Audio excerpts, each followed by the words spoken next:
I give the CIA a total credit for sponsoring and initiating the entire consciousness movement, counterculture events of the 1960s. Welcome back to another episode of Rise to Liberty podcast. You know, I keep saying that I'm going to do these Laurel Canyon shows on Sundays, and it seems to never work out. So we're moving these to Monday. Also, they will not typically be this late, but it's kind of just how it worked out for today. So these will be Mondays, and they will be the same time as all the other shows, typically 5:30 p.m. Mountain, 7:30 p.m. Eastern. So that is the plan from here on out. Like I said, I keep saying Sunday, and it just quite doesn't work out. So might as well just say that they're going to be on Monday, just like, the rest of the shows. Yeah, I hope everyone had a wonderful weekend. Thank you for tuning in to another episode of Rise to Liberty. Today's show will be covering part 5 of Inside the LC, which is Dave McGowan's series that he wrote, the blog that he posted to his website. So that will be today's show. So it's going to be a little bit of a shorter one today. Hello. Thank you for tuning in. Let's see here. So let's get over there. Let's see. Where is it? There it is. Okay. In fact, I actually need to make sure that this is in the episode description. Let's see. I am going to make sure and just send a copy of this over in the chat in case anyone wants to check it out from there.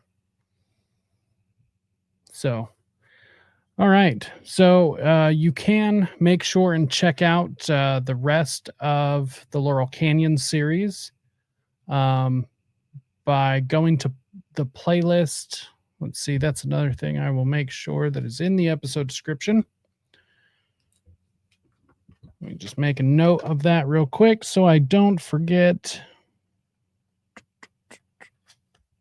Okay. All right. So, like I said, today is going to be part 5. So we're going to start moving through these rather quick. Figure this might be a good way to start the week. Start off a little light. I say a little light like this is like a light conspiracy or something. But, we'll get into the heavier stuff midway through the week. Let's see. Quote, "Call them freaks, the underground, the counterculture, flower children, or hippies. They are all loose labels for the youth culture of the 60s. Barry Miles, author of Hippie. This is how I remember my life. Other folks may not have the same memories, even though we might have shared some of the same experiences." So begins David Crosby's autobiography, Long Time Gone, co-written by Carl Gottlieb. As it turns out, quite a few other folks seem to remember some people in Crosby's life who are all but ignored in the lengthy book. The names are casually dropped only once, and not by Crosby, but rather in a quote from manager Jim Dixon, in which he describes the scene at the Sunset Strip clubs when the Byrds played. Quote, we had them all. We had Jack Nicholson dancing. We had Peter Fonda dancing with Odetta. And we had Vito and his freakers.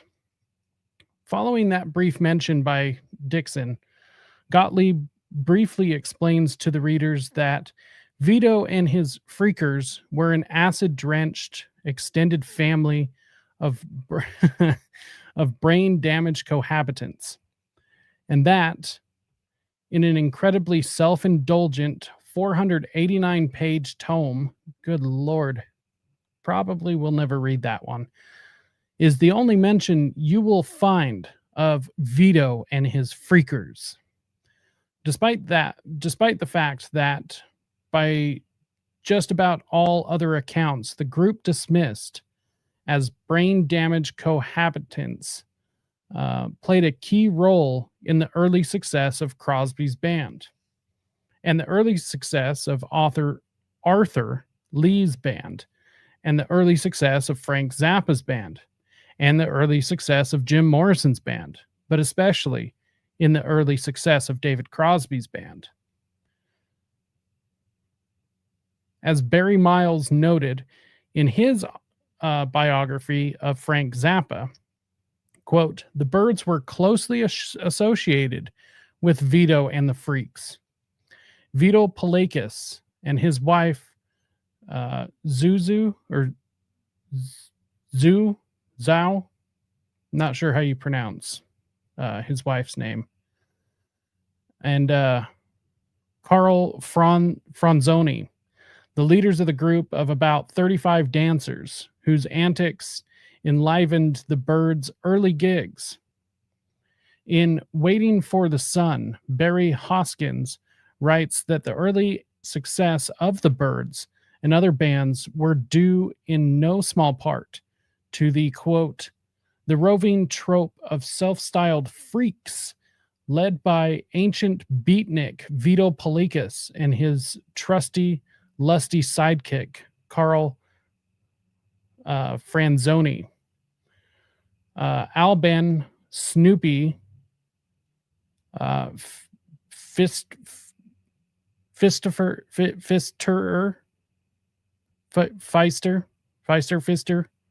I'm not sure. Former drummer and keyboardist of the band Love went further still, claiming that Vito actually got the Byrds together, as I remember. They did a lot of rehearsing at his pad.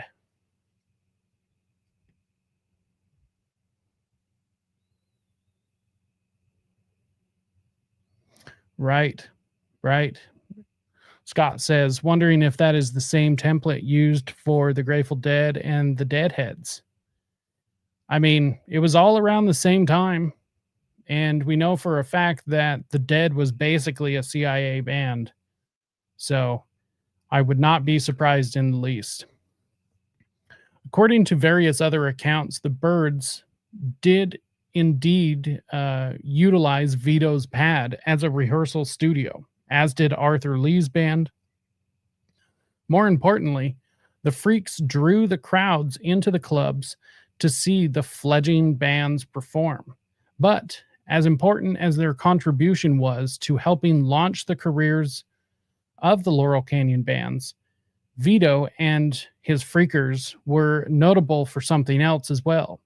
According to Barry Miles, writing in his book, Hippie, quote, the first hippies in Hollywood, perhaps the first hippies anywhere, were Vito, his wife, Zuzu, I don't know how you pronounce her name, Captain Fuck, and their group of about 35 dancers, calling themselves Freaks.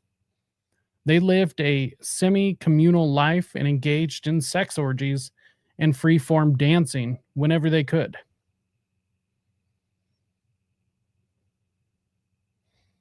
Picture of Vito, by the way, for all the viewers.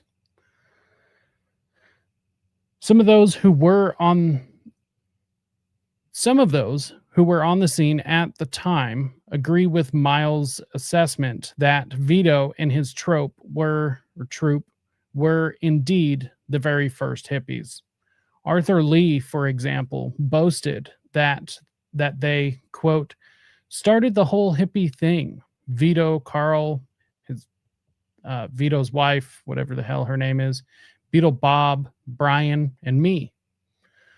One of David Crosby's fellow Byrds, Chris Hillman, also credited the strange group with being at the forefront of the hippie movement.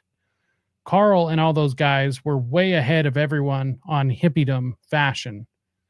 Ray Manzarek of The Doors remembered them remembered them as well. Quote, there were these guys named Carl and Vito who had a dance troupe of gypsy freaks. They were let in for free because they were these quintessential hippies, which was great for tourists. Does anyone else find that weird? That, like, these people were just like so weird that they themselves were drawing a crowd. Like, it wasn't even really about the music, but there was just this group being like brought in for free, and they were such freaks that they drew their own crowd. Like, that is just really weird to me. If these folks really were the very first hippies, the first riders of that countercultural wave, then we should probably try to get to know them. As it turns out, however, that is not such an easy thing to do. Most accounts, and there aren't all that many, offer little more than a few first names with no consensus agreement on how those first names are even spelled.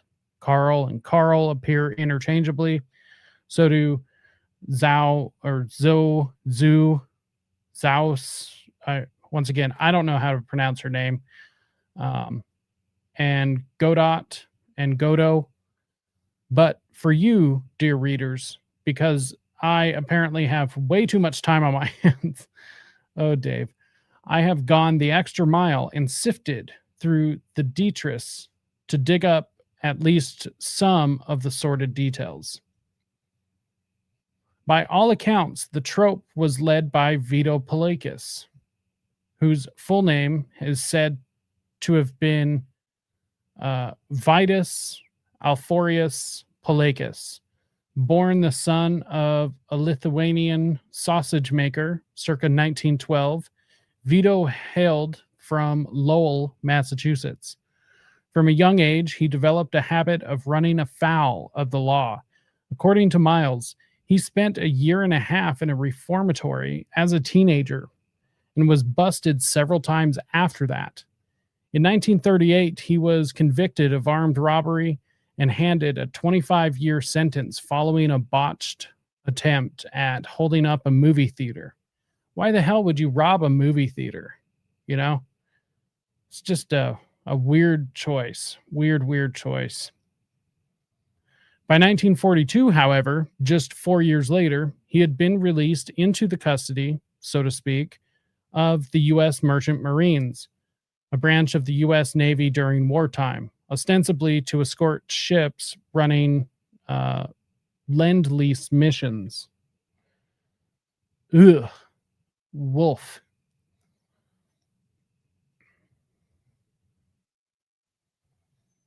AstroTurfed hype for the scene is my guess. You know, they were selling drugs like LSD, heroin, etc. at the clubs they appeared at. Oh, for sure. For sure. Yeah, the Merry Pranksters also followed that template. Yeah, 100%. They most certainly did. And I think the Merry Pranksters are by far the more popular group, at least, you know, when you look back on the history of the 60s.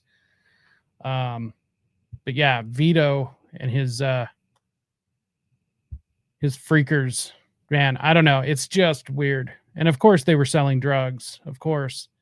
But it was also the women, you know, like that was one point that was made in the book, is that, you know, it was the hot hippie chicks. And, you know, anytime you have a group of scantily clad, you know, young women dancing around in a club somewhere, you know, the guys are sure to follow. Following his release from the service, circa 1946, Vito arrived in Los Angeles. What he did for the next 15 years or so, 15 years, damn, or so, is anyone's guess. There is virtually no mention of those years in any accounts or in any of the accounts I have stumbled across. What is known is that by the early 1960s, Vito is ensconced in an unassuming building at the corner of Laurel Canyon and Beverly Boulevard, just below the mouth of Laurel Canyon and very near Jay Sebring's hair salon.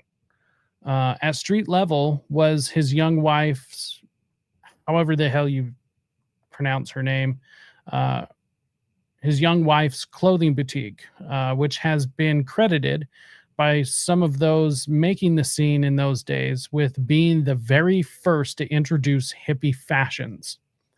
Upstairs was the living quarters for Vito, his wife, and their young son, Godot. Hippies. Downstairs was what was known as the Vito Clay Studio, where, according to Miles and various others, Palakas, quote, made a living of sorts by giving clay modeling lessons to Beverly Hills matrons who found the atmosphere in his studio exciting.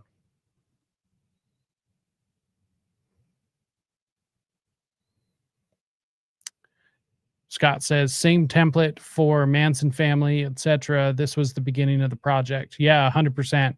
100%.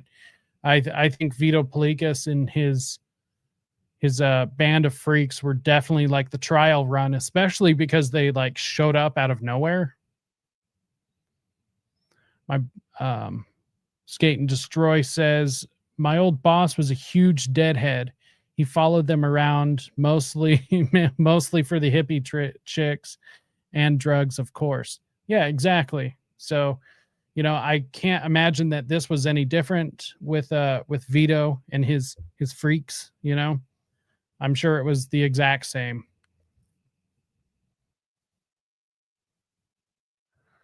According to most accounts, it wasn't really the Mayan tomb decor of the studio that many of the matrons found so exciting, but rather Vito's reportedly insatiable sexual appetite and John Holmesman,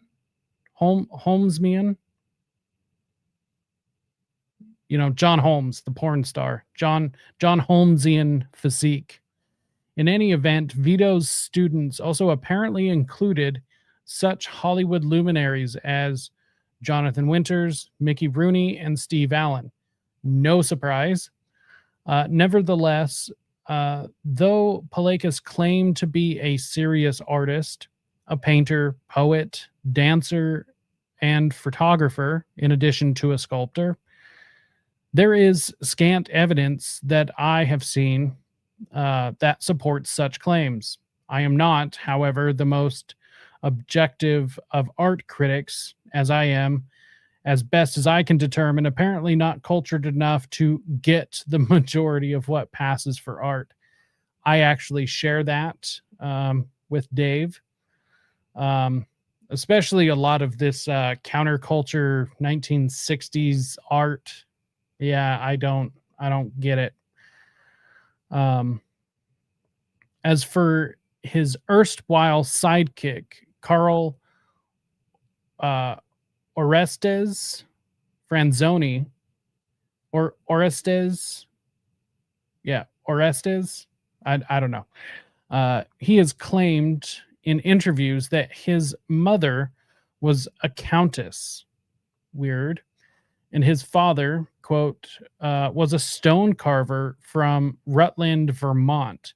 The family was brought from Italy, from the quarries in the northern part of Italy, to cut the stone for the monuments of the United States. That would make his father, I'm guessing here, someone of some importance in the Mason community, if Carl is to be believed. By Franzoni's own account, he grew up as something of a young hoodlum in Cincinnati, Idaho, and later went into business with some shady Sicilian characters selling mail-order breast and penis pumps out of an address on LA's fabled Melrose Avenue. As Franzoni remembered it, his business partner's name was Scasali. Joe Casal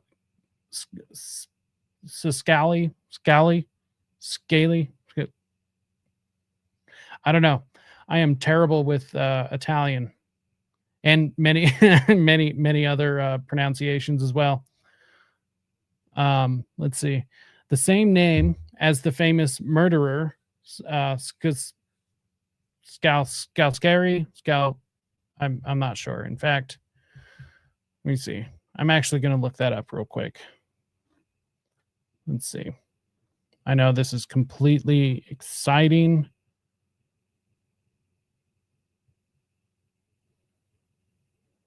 Let's see. That's weird. I actually cannot find anything about this murderer. Huh. Also, I wonder if there is a connection there. Oh, okay. This is interesting. We're going to take a break from that for just a sec. Scram Magazine. The Last of the Freaks. We're not going to read this. I mean, maybe we'll read this maybe next time. But yeah, it looks like kind of a long interview, or at least a long story. Yeah, no, it is an interview, interesting, with Carl himself from Scram Magazine. Huh. Interesting. We will save that.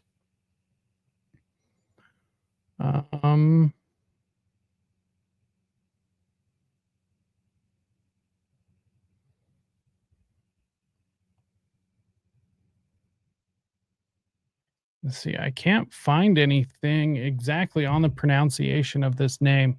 So if anyone knows, I would be more than interested to know exactly how to pronounce that last name. Anyways, we're going to keep moving on. Probably from the same family, end quote. Probably so. Franzoni, born circa 1934, hooked up with the older Palakis. Let's see. There we go. With the older Palakis sometime around 1963, and soon after became his constant sidekick. As previously mentioned, the group also included Vito's wife. Once again, anybody knows exactly how to pronounce her name, please, spell it out phonetically for me. An ex-cheerleader who had hooked up with Palakis when she was just 16. No surprise there. And he was already in his 50s. Also in the troupe was a young Rory Flynn, Errol Flynn's statuesque daughter, a bizarre character named Ricky Applebaum, who had half a mustache on one side of his face and half a beard on the other. Most of the young girls would later become part of Frank Zappa's GTO project, and a lot of other oddball characters who donned ridiculous pseudonyms like Linda Bop, Butchie, Beetle Bob, Emerald, and Karen Yum Yum. Does anyone else hate hippies? Let's see here. A stonecutter, eh? Yeah. I was actually just watching clips of that earlier today. Funny somebody mentions that. Let's see. I wish Dave McGowan was still with us. I do as well.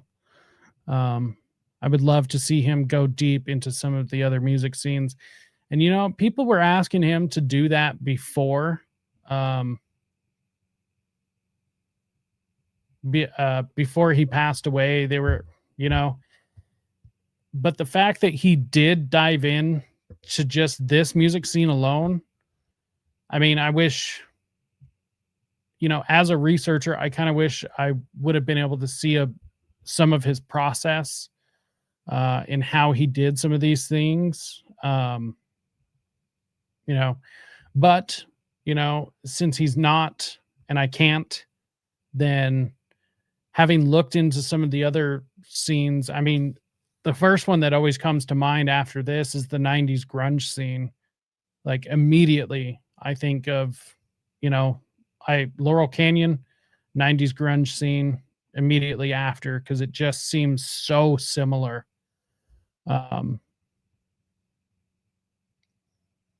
Scala Chi, right? Scala Chi, Scala Chi. All right, the rave scene.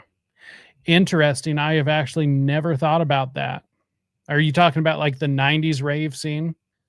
90, I guess late or pretty much all through the 90s and then early 2000s.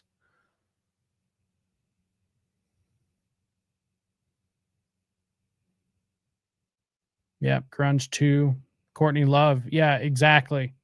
Exactly. It's all just I don't know.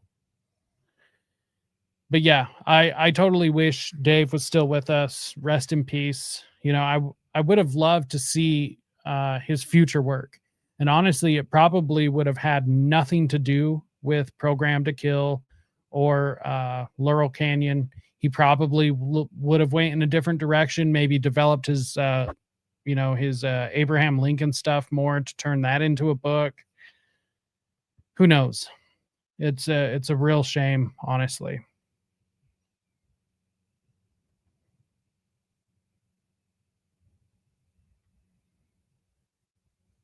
Scaletti. Scaletti. Okay. Okay, yeah, I see what you mean. Scaletti.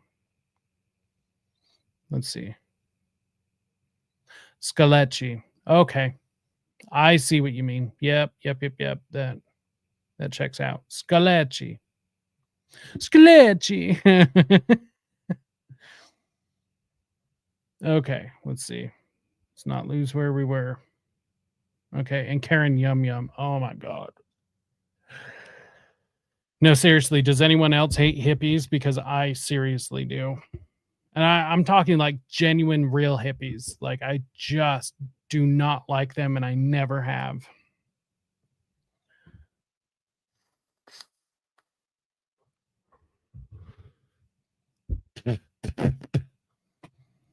Let's see. Also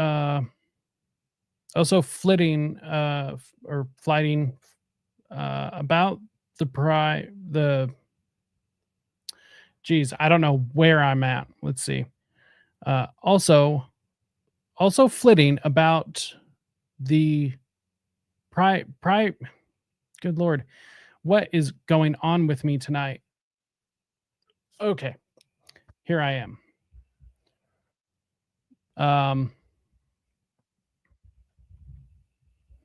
Let's see. Also flitting the periphery periphery periphery. I don't understand what's happening to me right now. I swear to God, I'm fine. I swear to God. Let's see. Of the dance troupe were a young Gail Slotman, the future Mrs. Zappa, for those who have already forgotten, and a curious character of the LA music scene by the name of Kim Fowley. The two were, for a time, closely allied and even cut a record together as Bunny and the Bear. Really? That Fowley produced America's Sweethearts.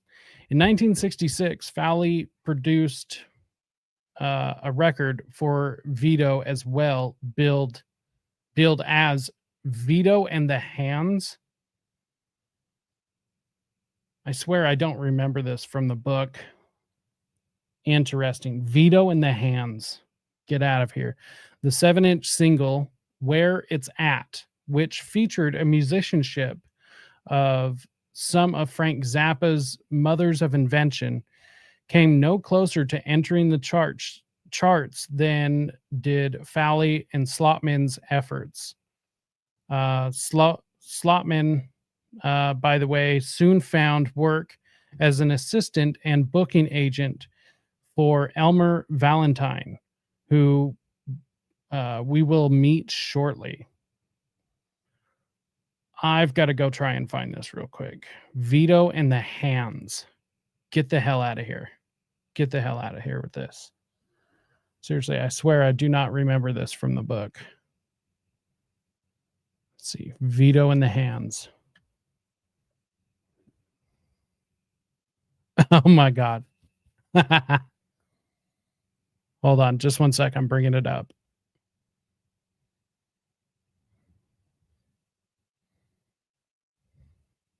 Let's see.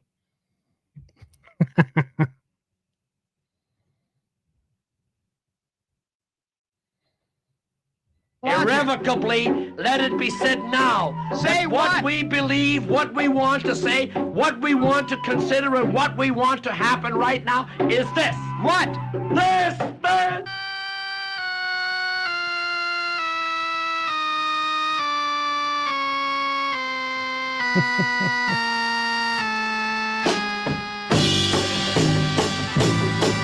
It's imperative to us, since the world wants to know where it's at.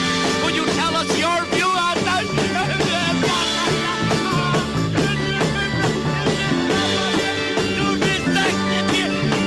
Oh my God. I can't do it. I can't do it. Oh, it's so awful. It's so awful. Okay, just a little bit more. Just a little bit more, I promise. Be brief but concise. We're concerned with the strife that persists wherever we turn.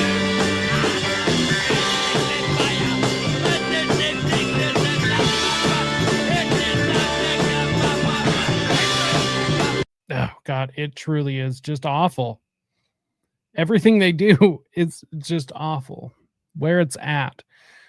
Oh man. Okay.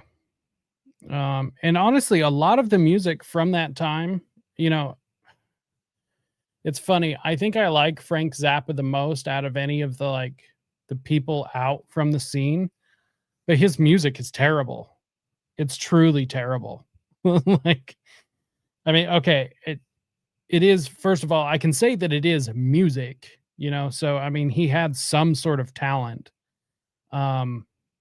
I just don't think he put that talent to good use. It's just my opinion. Yeah,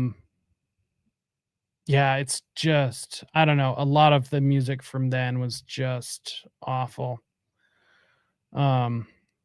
Okay, so Fowley, as with so many other characters in this story, has a rather interesting history. He was born in 1939, the son of actor Douglas Fowley, a World War II Navy veteran, an attendee of St. Francis Xavier Military Academy. According to the younger Fowley's account, he was initially abandoned to a foster home, but later taken back and raised by his father. That's a weird situation. He grew up in upscale Malibu, California, where he shared his childhood home with a bunch of actors and guys from the Navy. At the age of 6.5, Fowley had an unusual experience that he later shared with author Michael Walker.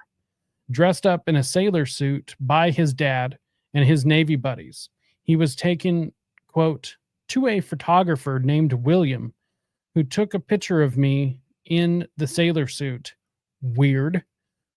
His studio was next door to the Canyon Country Store.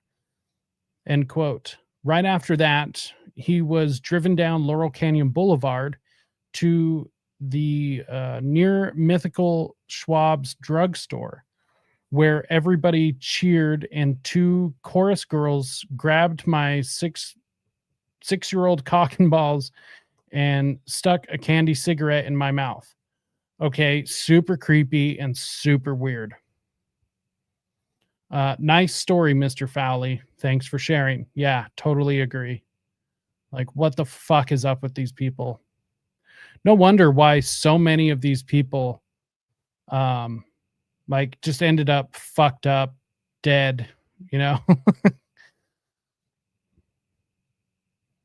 I hated Frank Zappa, but I'm Gen X. Yeah, I hear you. I mean, I'm a millennial technically, but still, holy shit. Like, I can appreciate the musicianship, I guess, if you want to call it that. I just think he was a lot better off stage than he ever was on stage.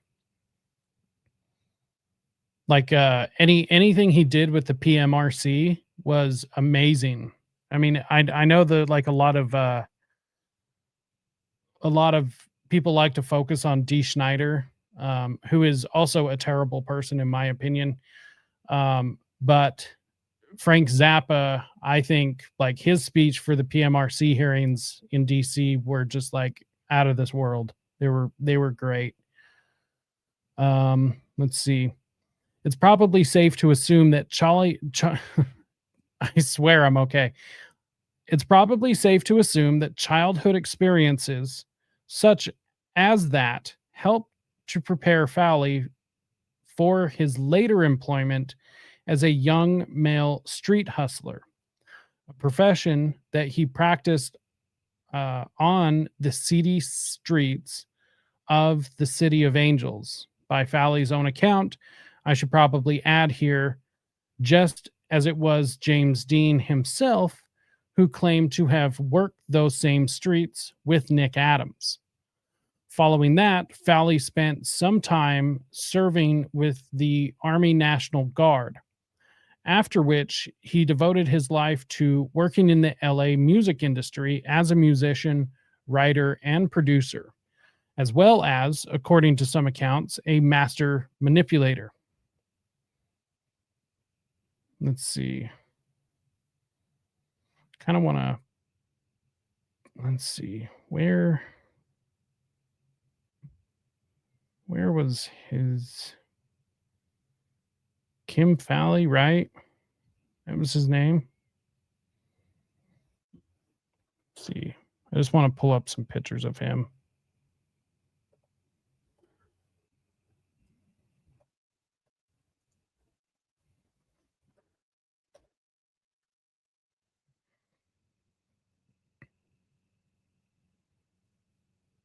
Okay, so he died in 2015.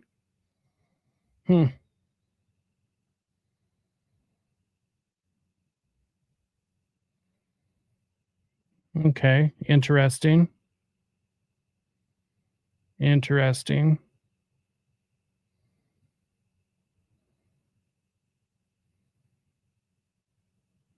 Okay, so this was a picture from much later on in his career, but this is who we're talking about. In case anyone's curious. Let's see. It looks like a picture from back then. Let's see.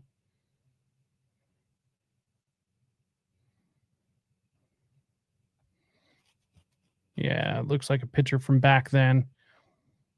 So, I mean, he's been a weirdo forever. I just kind of wanted to, like, see the face of exactly who we were talking about here.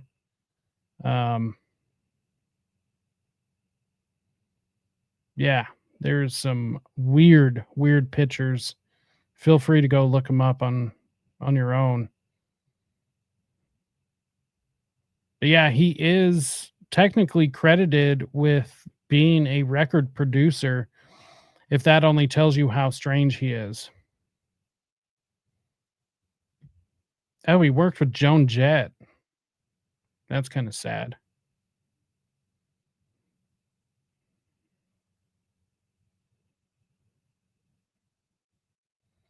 Let's see. So there's an article about him. Let's see, from Flavor Wire. I've never even heard of this outlet. From 2015.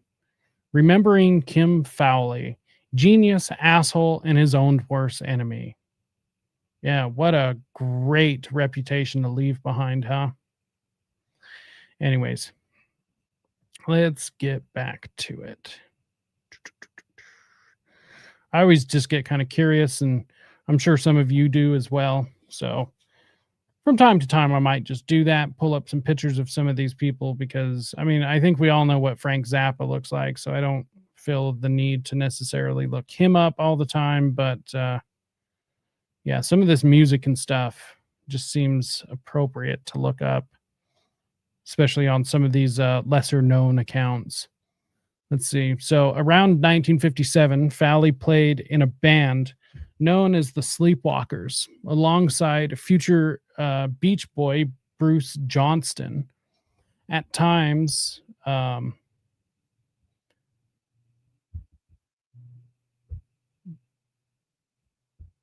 let's see.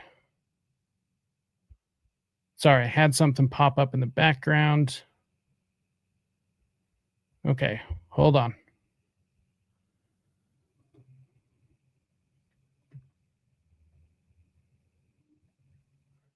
Let's see. Normally I turn off my notifications. Sorry. Let's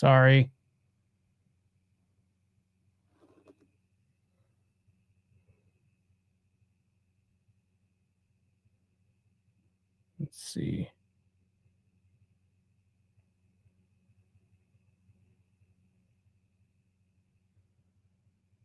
Okay.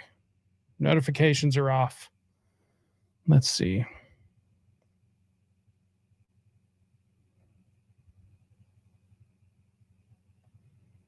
Yeah, they got buggered as kids. Totally. Absolutely. Looks like a nice guy. Yeah, totally. Bet you would want him to babysit your kids. Oh yeah. Didn't even think of that. I bet you could totally find him doing the one eye thing. Let's see. Let's see. A young guitarist named Phil Spector, who had moved out to LA with his mother not too many years earlier, following the suicide of his father when Phil was just 9. Sat in with the group during the 1960s. Fowley was best known for producing such ridiculous yet beloved novelty songs as the Hollywood Argyle's Alley Oop and the Rivertons' Papa Mau Mau. I gotta admit, I love that song. The Papa Mau Mau. Totally way too catchy. Let's see. Though he also did more respectable work, such as collaborating on some Birds tracks and having some of his original songs covered by both the Beach Boys and the Flying Burrito Brothers. It's another band I never cared for was the Flying Burrito Brothers. I get it. I don't like them. Not a fan. See, 1975, Fowley had perhaps his greatest success when he created the Runaways.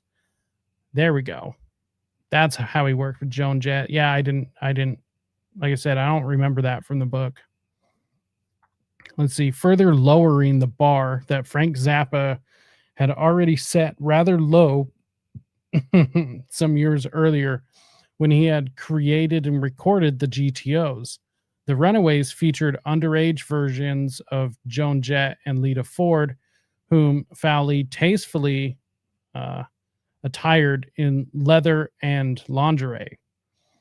Yeah, the Runaways. Yeah. Right. Underage. Yeah.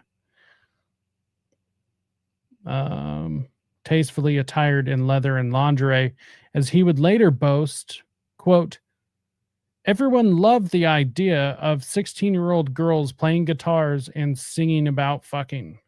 Ugh. No. Yeah, no. That's just fucking weird. Especially, I would imagine, their mothers and fathers. Oh my God. I can't believe this man actually said this and everyone just went with it.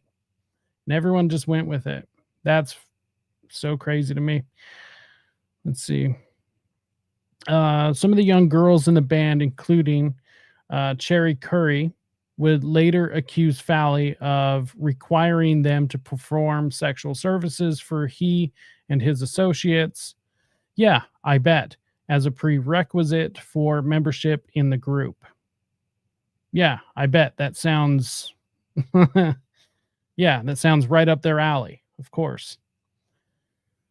Prior to assembling the Runaways, actually, now that we're talking about it, I actually think I do remember that from the book. I just think I kind of blocked out some of this information because of how terrible some of it is. Prior to assembling the Runaways, one of Fowley's proudest accomplishments, oh God, here we go, had been producing the 1969 album I'm Back and I'm Proud by rockabilly pioneer Gene Vincent, featuring backing vocals by Canyonite Linda Ronstadt. Just 2 years later, Vincent, a Navy veteran raised in the Pulnatite Navy town, Norfolk, Virginia, permanently checked out of the Hotel California on October 12th, 1971. There's that date again. Due reportedly to a ruptured stomach ulcer. Let's see. I do want to come back and let's see. To that album, I'm Back and I'm Proud. I wanted to go look that up, see what the like big title track was. Oh, come on. This is one thing that sucks streaming sometimes, trying to look up stuff in real time. Because of the streaming, it kind of slows everything down.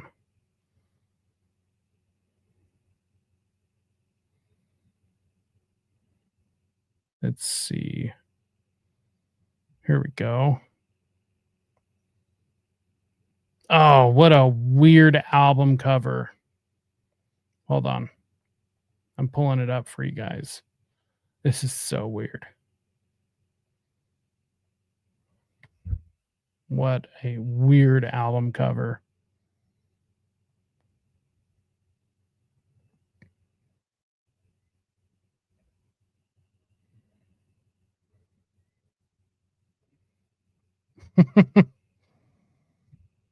What the hell? What the hell is this, right? Like, granted, okay, so this is 1969 studio album, 2025 remaster. That's a weird ass album cover. Okay. That's just weird. Let's see.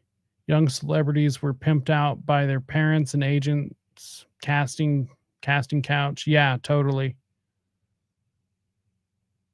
The whole thing is and always has been corrupt at its core. 100%. I would never, ever take my kids to Hollywood or to any, like, to do anything in the entertainment industry. I just won't. Flat out. You will never catch me dead doing that. Like, seriously, over my dead body. Let's see. I don't want to listen to the whole album, but we've got to find at least a quick song from this. Okay. Maybe? Ah, right here. Okay. Hold on.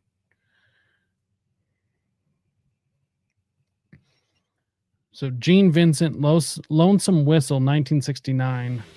This is for Mr. John Field and Mr. Adrian Otis, who's been so kind to me.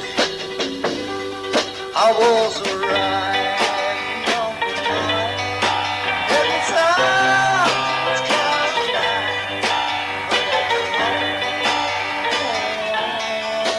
Whistle blew.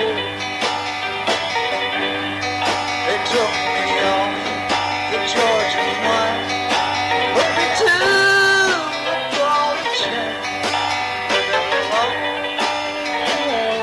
was a piece of blue.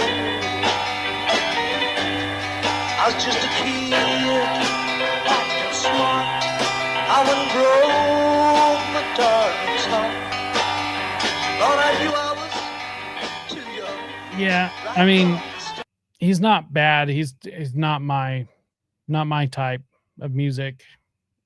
That's all I'm gonna say. He's not bad. Definitely not my type of music though. But yeah, definitely the Eye of Horus. I mean, it's just so on the nose. It's like, get out of here. Okay, so look that up. Let's see. October 12th. Yeah, that does pop up a lot in Laurel Canyon. October itself kind of pops up quite a bit, but that's not surprising due to the occult calendar, you know. Let's see, where were we? Ruptured stomach ulcer. Not long before his death, Vincent had been on tour in the UK, but he had hastily returned to the US due to pressure from among others, promoter Don Arden, known none too affectionate as the Al Capone of pop.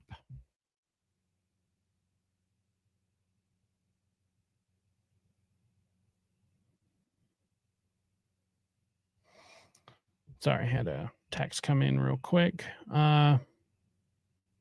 Known none too affectionately as the Al Capone of pop, Arden had a penchant for guns and violence, and he was known to openly boast his affiliation with powerful organized crime figures. Oh, great. What a wonderful person to keep around. In addition to being a business partner of the equally nefarious Michael Jeffrey, Arden was also the father of Sharon Osbourne. Ho, ho, ho, ho, ho. Interesting. Yep. Don Arden. So remember that name, Don Arden. Arden was also the father of Sharon Osbourne and the former manager of her husband's band, Black Sabbath. See, this is one of the reasons. So, from what I understand, he was not their first manager because the first manager really fucked over Black Sabbath. So, because they had, it was 2 or 3 managers. Don Arden didn't come in until later on in Black Sabbath's career. But Sharon met Ozzy when Ozzy was still in Black Sabbath, when Ozzy was with his first wife. And in fact, one of like the first manager that fucked Black Sabbath over so badly, like took all of their royalties and everything. He still owns, first of all, he's still alive, which is amazing, but he still owns the credits to like 3 of their songs or something. Two of the 3 songs that he partially owns were never released, and they were actually supposed to have been released a couple of years ago, or are coming out or something. Yeah, I don't know. It's a whole weird thing. Jaywalker is code for those we're not allowed to name. I like it. The Jaywalker Mafia. Al Capone gangster and literal pimp. Yes. The Jaywalker Mafia. I like that, Scott. That's hilarious. Funny how these webs all weave together. The people of the little hats.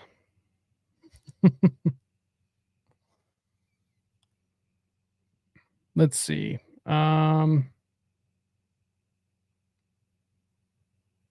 Let's see. Yeah, Arden was also the father of Sharon Osbourne and the former manager of her husband's band, Black Sabbath. But here I have surely digressed. So let's try to bring this back around to where we left off. Right. Let's see. One other accomplishment of Fowley's bears mentioning here. He received a guest vocalist credit on the Mothers of Invention album Freak Out, as did both Vito Palakis and his sidekick, Carl Franzoni, to whom the song Hungry Freak's Daddy was dedicated. Some sources claim that Bobby Beausoleil also provided guest vocals on Zappa's debut album, though his name does not appear in the album credits. I've also heard that from many different sources, but yeah, it's nothing that's been confirmed from what I have seen. Let's see. But at least as early as 1962, not long before Carl Franzoni joined the group, the Freak Troupe was already hitting the clubs a couple nights each week to refine their unique style of dance, perhaps best described as an epileptic seizure set music. Oh, yeah. Well, anything looks good when you're that high. And show off their distinctively unappealing, though soon to be quite popular, fashion sense. In those early days, they danced to local black R&B bands and to a band out of Fresno known as the Gauchos.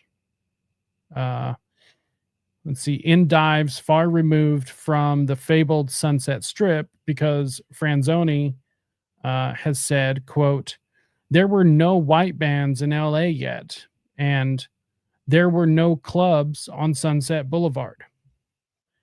You know, that's one thing I think people don't quite understand. That before Laurel Canyon, before all these bands, the Byrds, Crosby, Stills, and Nash, the Doors, the Monkees, Mamas and the Pop, like before all of these people, LA was not where you went to make it as somebody, at least in the music scene. Like it was just, it wasn't a thing. These are the guys that set up the music scene in LA. So all subsequent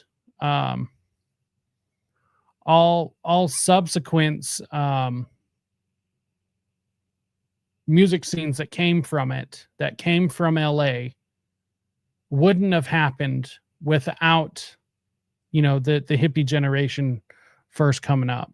So I find that incredibly interesting. Let's see.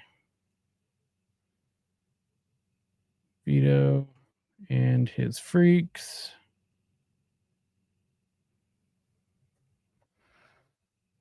Yeah, I think I've looked for this before,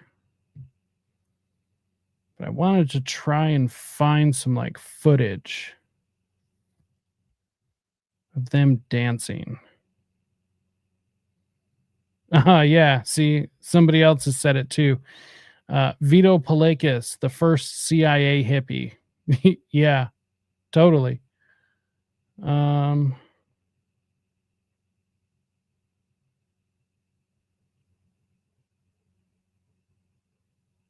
Oh, that's interesting. So the Mothers of Invention actually have a song. I didn't know this.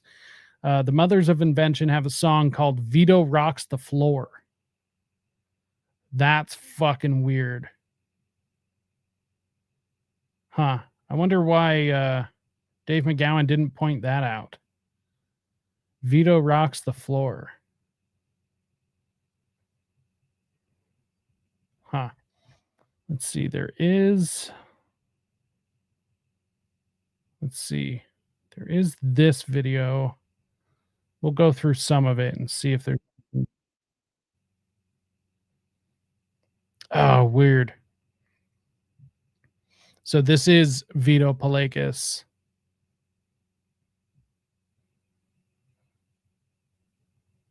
Right, left, Right, left, right. Now, really get fixed each time that you bring your head back. Left, right, left. Right, left, right. Left, right, left. Right, left, right. Now we'll do it with a little jump. So it's like this. And. Right, left. And. Right.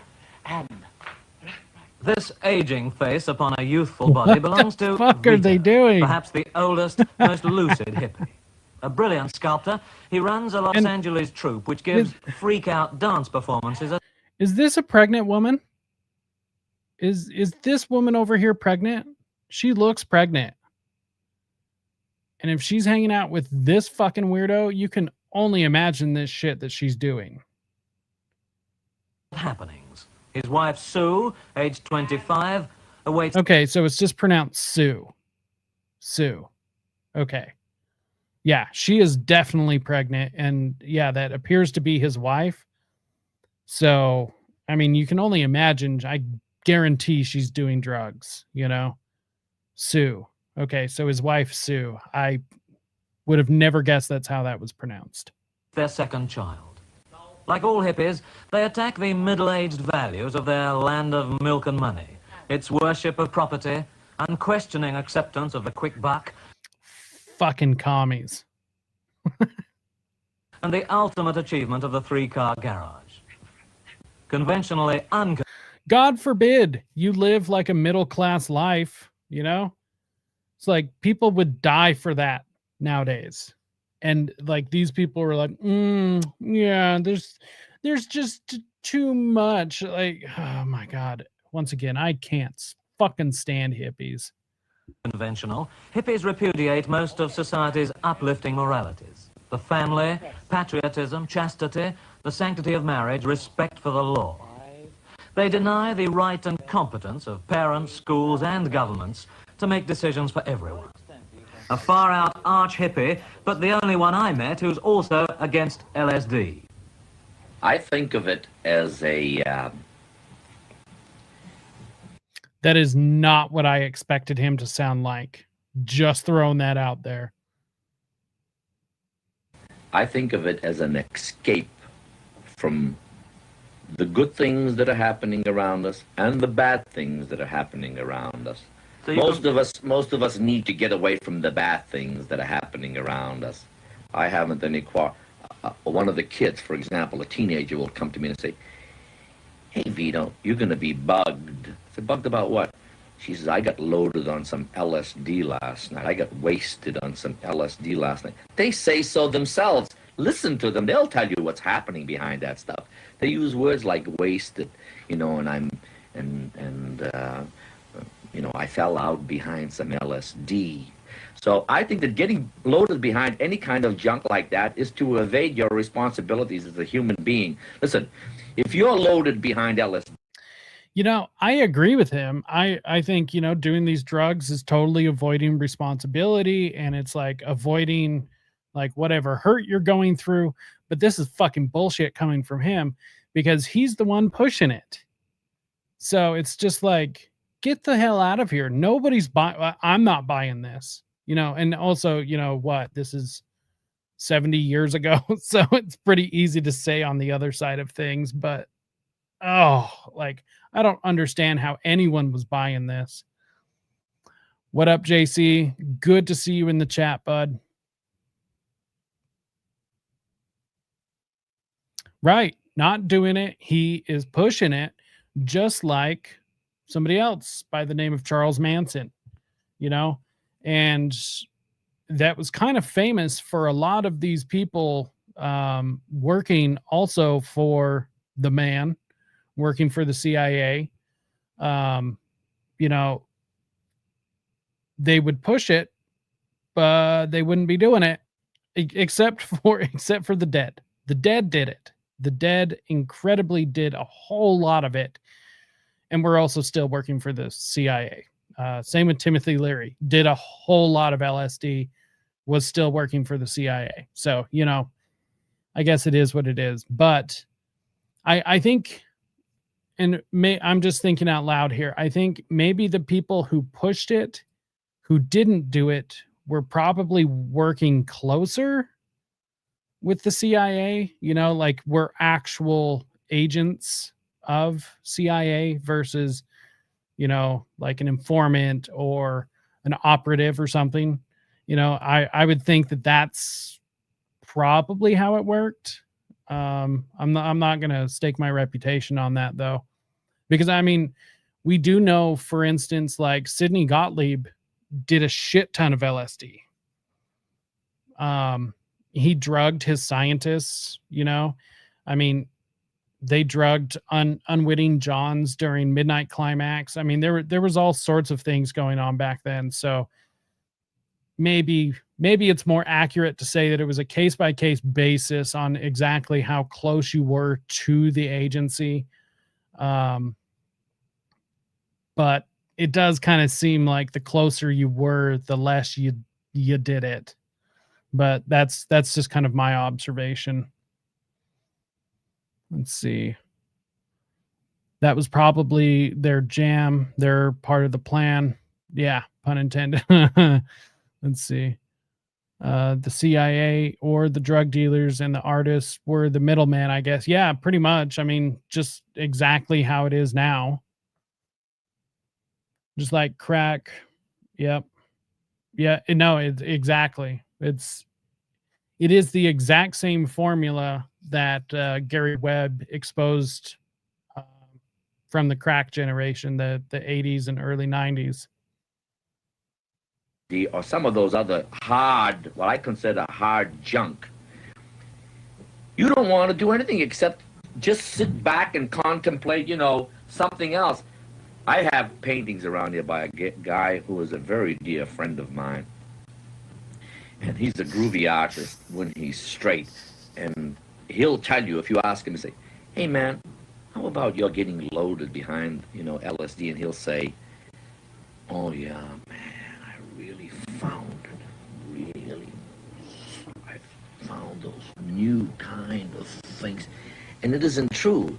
Because when he is loaded behind that stuff, he doesn't do anything. He just stands there looking into space, man. You could push him and he might fall down, but he isn't doing anything. People who are loaded behind that kind of thing don't do anything.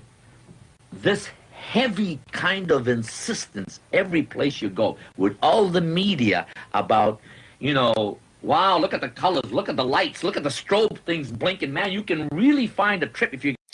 I don't know if you guys have ever done LSD. I do agree with this. Like it fries your brain. I think like you can do LSD without it causing long-term damage. Obviously, if you're doing it the way that these people were doing it back then, man, it is just like, no wonder why so many people walked out of the 60s just fried, just absolutely fried. No, or I guess pun intended. You can do it without long-term damage, I believe. That is kind of what the science shows, is that like the damage that is caused to your brain by doing LSD can be repaired over time. But there is parts of it that never leave your body, so that is what it is, but it just cannot be good to live in that sort of a headspace for as long as some of these people did, like it's just not good, honestly. Like I've done it before. I did quite a bit of it and loved it. It was great, or at least I thought I did, But yeah, I'll definitely never touch it again. Although I am a big fan of psychedelics, although if I were to ever do any psychedelic ever again in the future, it'll be of the mushroom variety. And that's just my personal opinion, not that I have any plans to do any in the future, but if that were to ever happen again in my life, that's where I would sit. I have no interest in touching LSD again. Yeah, exactly. Yeah. So now I'm I'm not sure if this is actually like an old wives' tale or whatever. I do know that part of it, or like it does like change something in your spinal fluid, or like it can be detected, like if you were to do a spinal tap. But there's something about like never being able to be a pilot after you've done it, or something. That might be an old wives' tale. I'm not entirely sure, but you know, I wouldn't trust myself to be a pilot. I'll say that. They could totally, or they could be totally fried also just by climate of the culture, which was obviously pushed by our government. Thanks again, government, you dicks. Yeah. Yeah. Yeah, I did it. I did a shit ton too. You know, I was a little bit older.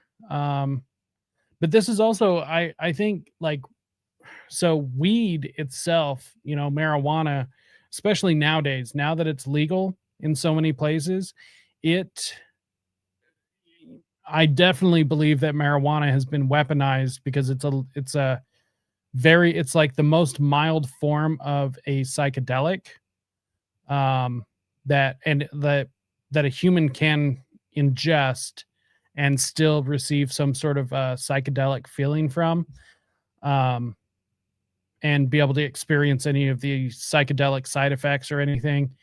But now, because marijuana is so strong, I believe that that's actually been weaponized against us, which is, you know, taking a good thing and turned it into such a bad thing.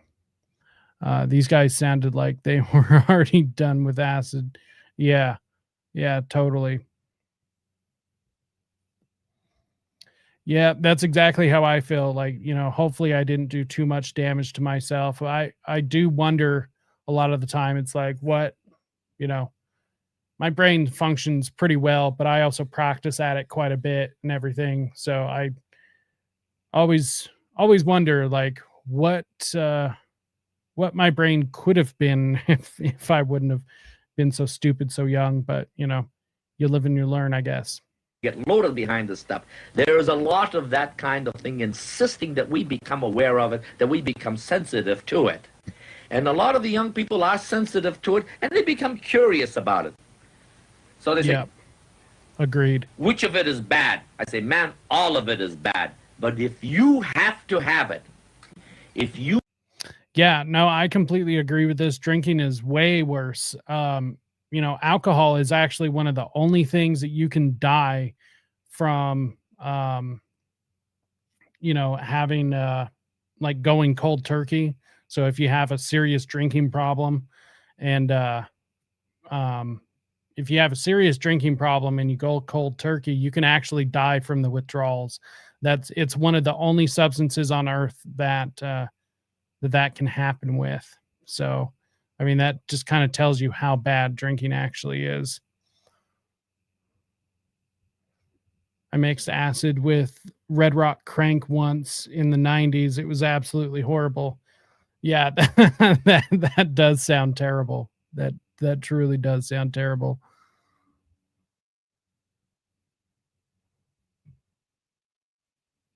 Yeah, yeah. Oh, I've totally done that before. I had a friend, one of his favorite things to do was to take like a massive handful of mushrooms and specifically go to convenience stores.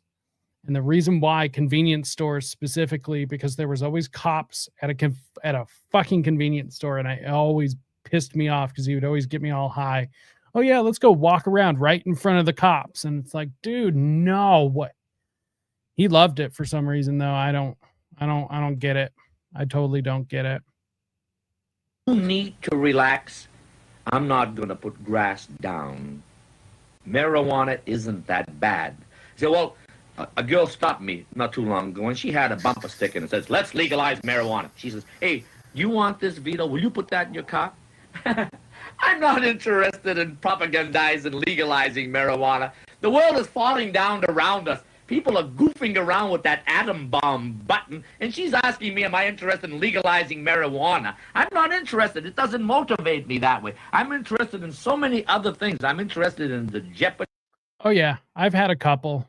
I've had a couple, and it's always anytime I sit and say to myself, am I experiencing this? And if I have to question it, yes. Yeah. So I've had a couple. I've, like popped my back really good, and all of a sudden I just get like the feeling back in my body, and I'm like, oh God, here we go. Never lasts super long, but I have definitely experienced flashbacks.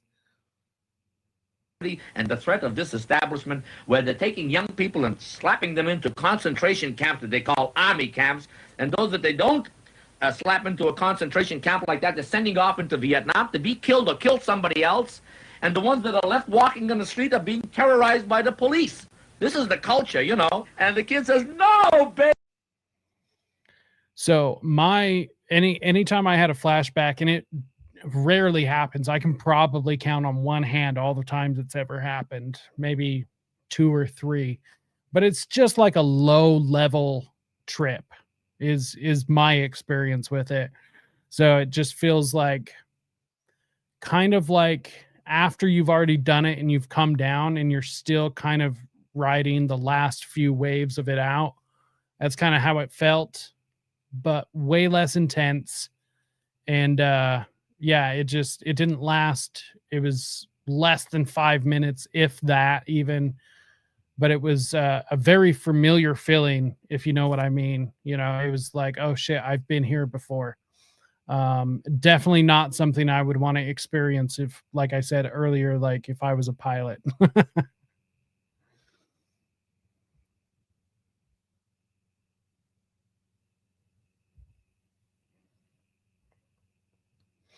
Yes, and see, I agree with Scott. I do agree for the most part that it is also the concentrates, with marijuana. I think like the concentrates it's super hardcore, but even with some of the flower, I mean the THC content is so high. It's just like it was never that high when you grew it naturally outside, or even if you did like hydro back in the day, but there's just some stuff. I think it's because of, more of the science getting into it. And plus with things like, the High Times Cannabis Cup and all of these other competitions to try and get it stronger and stuff. Like, I think that's why we're seeing a lot more people have a lot of problems with like psychosis and stuff. Like it just seems to be harming us more than anything, because people are still behaving as if the weed is just as strong as it was 50 years ago, right? Like you could smoke it every day. And granted, everyone's different, everyone handles it different. Everyone's tolerance is different and everything. So what's right for one person is not right for another. All of that said, but with the higher strengths, you can't use it as if it is the same weed that we were all smoking 20 years ago. It's just, there's just something about it, and I definitely think the CIA or FBI, somebody has had their hands in it, making it a problem. Just for the record, my favorite was always Girl Scout cookies. That was my favorite strain. So, because I saw somebody say Northern Lights, and yeah, Northern Lights were great. Girl Scout cookies or any variation thereof was always my favorite. Baby, are you out of your mind? Forget about it. I'm going to find something that's going to make me nice and rosy and zonk me out, and I'm going to sit down on the floor someplace where it's not too cold, and I'm just going to get wiped out and stay wiped out, baby, and nothing's going to get through to me. Your husband, of course, is very considerably older than you, isn't he? He's, what, 30 He's years? 30 years older than me. And how does he cross this generation gap? Oh, You see, this is a young people's revolution. his philosophy has always been that we learn from people younger than ourselves, and an older person deserves respect. It's always the people with the fucking eyebrows, right? Michael Aquino, Vito Palaikis, like, get the fuck out of here. respect who learns from a younger person and who listens to them. So I have learned from my child, and I'm able to help other people through what I've learned from. I've learned how to relax, how to relaxation. What the fuck is she doing? For immediate energy from our muscles and relaxation. She's got to be carbon high. dioxide She's out got to be for fucking more high. big breaths. Oh, And, she's You and your high. husband, of course, you don't take LSD, do you? You wouldn't. Oh no, we never have tried it. Don't want to fool around too much Oh, with chemicals and eliminate all the whatever. wrongs from our life, like sugar. But don't you find that most of the hippies are on LSD? Oh, so many of my friends have just ruined themselves. And I tell them it's a military plot. It was happening in China in the revolution. And please, please listen to me and stop it and get involved with something where you don't have to sit in a corner. That's Don't weird. the hippies who take LSD in part, don't they think you're... That's weird. She mentions it's a military plot. What the fuck? Revolution. And please, please listen to me and self. Let's see. Oh, so many of my friends have just ruined themselves. And I tell them it's a military plot. It was happening in China in the revolution. And please, please listen to me and stop it and get involved with something where you don't have to sit in a corner. Don't the hippies Right. who take LSD in part... That's exactly what I was thinking was amphetamines, because back then amphetamines were looked at almost as vitamins. You know, it was a way different thing for amphetamines back then. And yeah, she was telling the truth. That's just so weird. Don't they think you're pretty square? No, indeed. Because the minute they look at me, I convince them that I'm for real and I'm happy and they would love to be this way. No, nobody would love to be that way. Sorry, sweetheart. No, that's just wrong. Man, that was weird. That was really weird. Still, once again, I keep going back to it. Fucking hippies, man. Let's see. That, of course, was all about to quickly change, as if by magic. New clubs began to spring up along the legendary Sunset Strip beginning around 1964, and old clubs considered to be long past their prime miraculously reemerged. No doubt to the CIA, I'm sure. In January 1964, a young Chicago vice cop named Elmer Valentine opened the doors to the new world-famous Whiskey A Go-Go nightclub. Just over a year later, in the spring of 1965, he opened a second, soon-to-be wildly popular club, The Trip. Not long before that, near the end of 1964, the legendary Cairo's nightclub began undergoing extensive renovations. Opened in 1940 by Billy Wilkerson, an associate of Bugsy Siegel. The upscale club had flourished for the first 20 years of its existence, with a clientele that regularly included Hollywood royalty and organized crime figures. By the early 1960s, though, the Strip was dead, and the once prestigious club had gone to seed. Let's see. I want to pull up Elmer Valentine. Let's go pull him up real quick. Man, that's still just really weird. Elmer Valentine. Let's see. Sunset Strip. Let's see.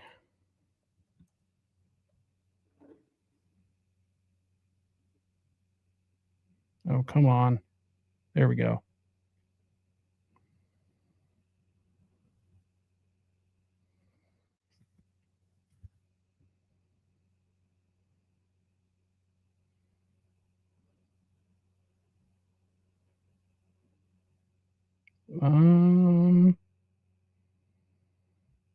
To the Rainbow.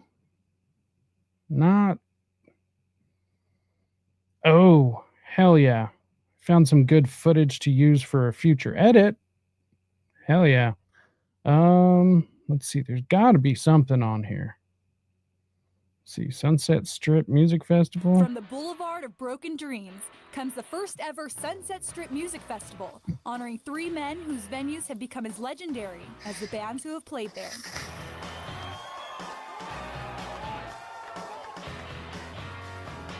Everybody wants to be here. Everybody wants to come to LA. Everybody wants to play one of these clubs. No, they It's don't. a big deal. Like, if you haven't played the Sunset Strip as a band, you haven't done anything yet. In the 1960s Okay, that's and true, 70s, but Elmer Valentine, Mario Maglieri, and Lou Adler opened the doors to the Whiskey, the Roxy, and the Rainbow, shaping Sunset Strip into a music mecca known around the world. Well, those guys are huge. I mean, the Roxy, which Lou Adler owns, is an institution in this town. And the Rainbow is a whole backstory to that one, too. And then, of course, the Whiskey is legendary. It was here where legends like Janis Joplin, Jimi Hendrix, and the Doors began. And it was this era that began a new chapter in the history of rock and roll. yeah, because it created everything.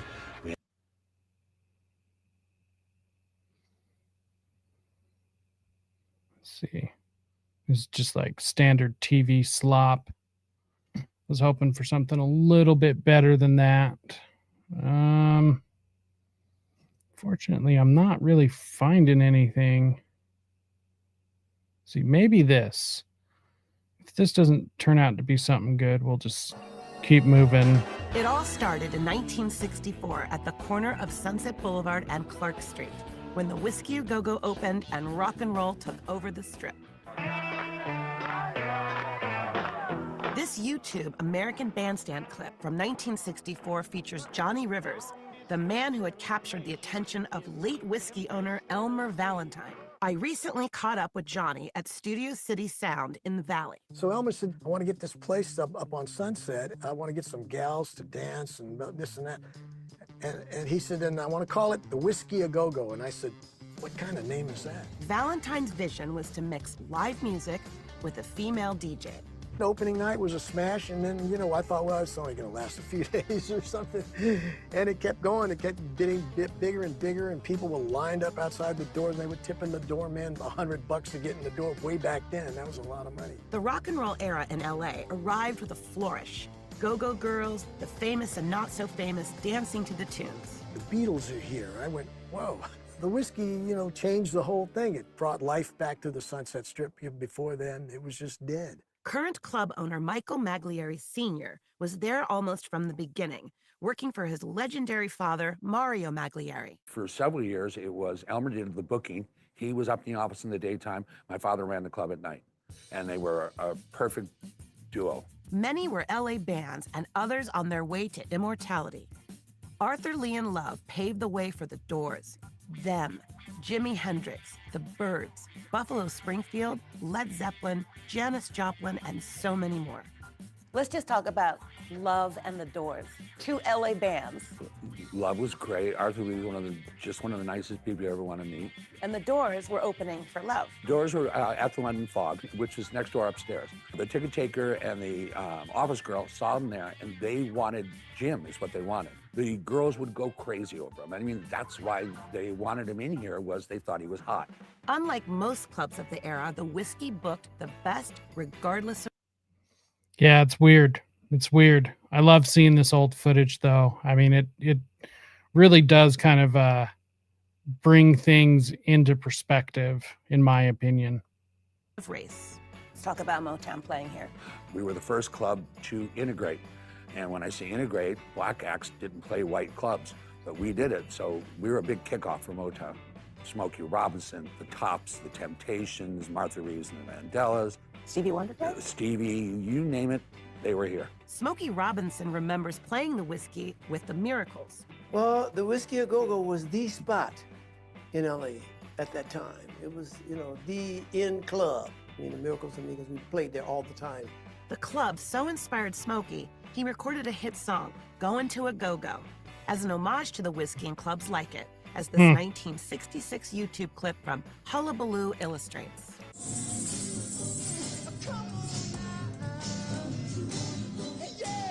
Smokey collaborated with his guitar player and came up with the song. He came up with that Going to a Go-Go riff on his guitar. Blah, blah, blah, blah, blah, blah. So we loved it, so we wrote a song to him. And in the 1960s, The hell is up with her when glasses? African-American artists had difficulty playing live venues around the country, the Whiskey A Go-Go felt like home. In California, you were cool. If you were black and performing in California, that was cool. I mean, Mississippi, that was another thing. But I find that kind of interesting that this is also kind of part of the Whiskey A Go-Go story as well, because that's, at the time, that's very progressive, very forward thinking. That's going to bring in twice the clientele. So you're going to get twice the clientele because now you're getting everybody. You don't have the segregation. That's interesting. I hadn't thought of that. for California. The magic at the whiskey continued into the 70s and 80s with bands like Blondie, the Stooges, the Ramones, X, the Motels, and the Police. The whiskey's stayed alive. Yeah, all right. Well, we're not talking about that generation, at least as of right now. But yeah, that's interesting. I'll have to do what I can to find some more. See if I can go find some stuff of Elmer Valentine, some video, see if any exists, because that would be incredibly interesting. Let's see. They probably didn't even write the song. They were given it and told to put it on a record for radio play. Yeah, no, totally. Happened a lot back then. Still happens a lot now. Let's see. Cairo's reopened in 1965, just before the Trip opened its doors, and just in time, as it turns out, to host the very first club appearance by the musical act that was about to become the first Laurel Canyon band to commit a song to vinyl, The Byrds. By 1967,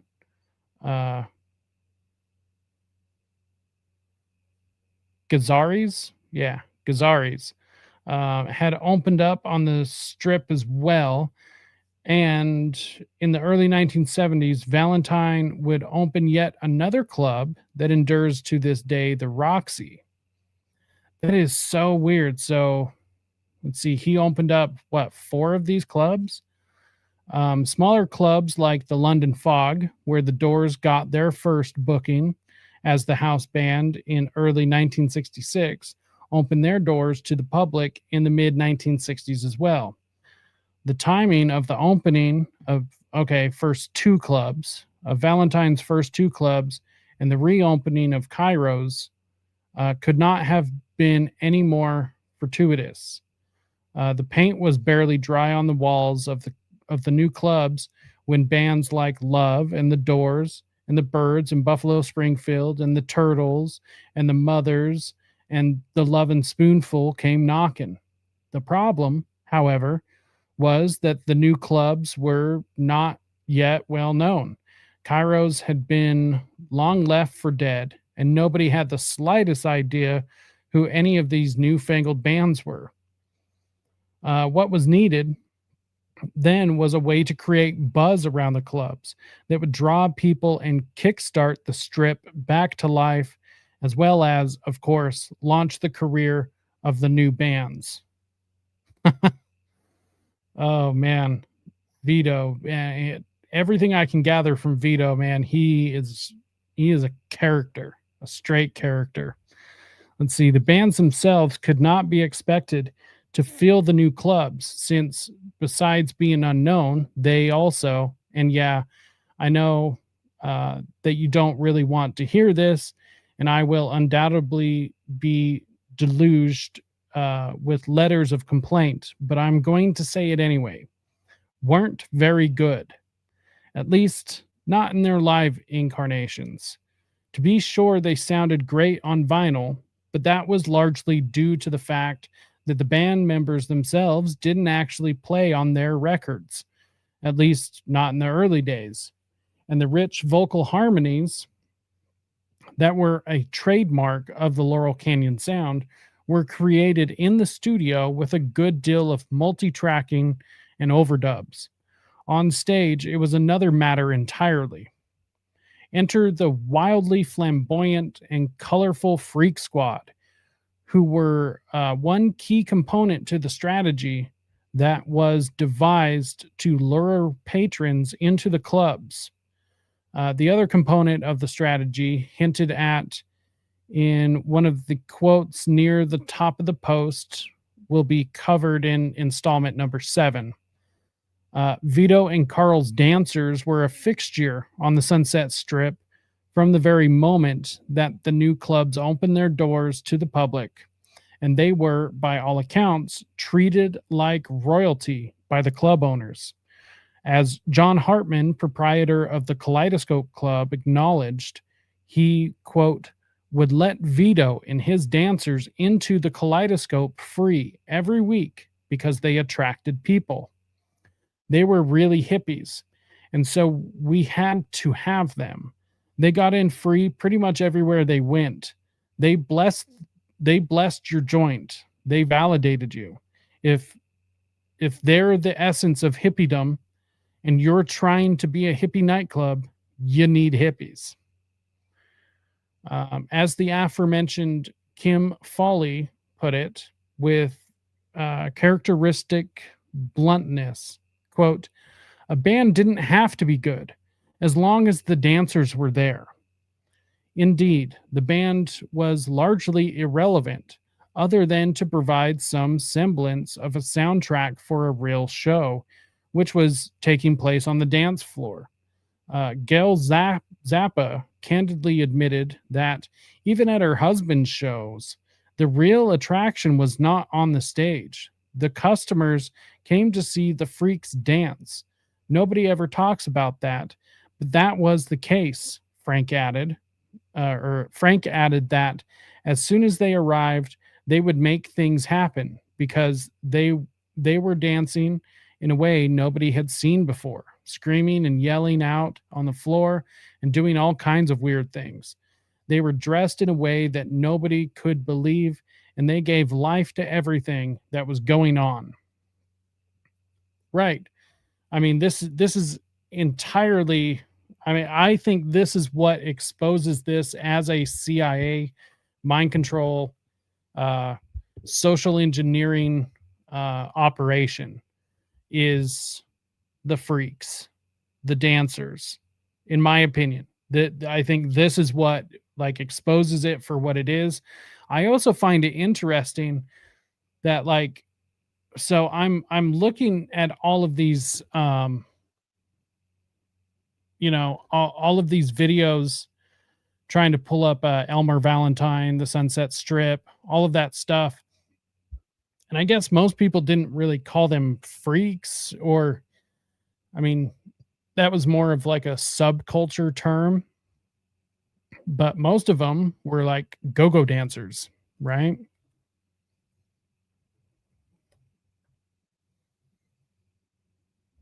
So,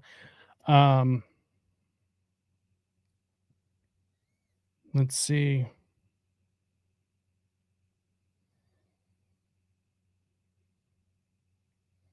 Like that was kind of the big thing. It was kind of the cross between the go-go dancing and literally just kind of like how it was described in the article as a like schizophrenic movement to music, which just makes total sense to me.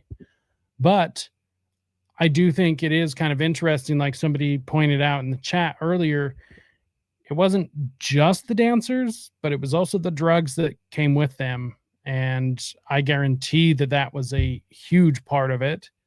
I mean, it was just so socially acceptable. Let's see. For reasons that clearly had more to do with boosting attendance at the clubs than with any actual talents displayed by the group, Vito and Carl seem to have become minor media darlings over the course of the 1960s and into the 1970s. The two can be seen separately and together in a string of cheap exploitation films, including Mondo Bizarro from 1966, Something's Happening, aka The Hippie Revolt from 1967. You know, these are some movies that I would love to get my hands on.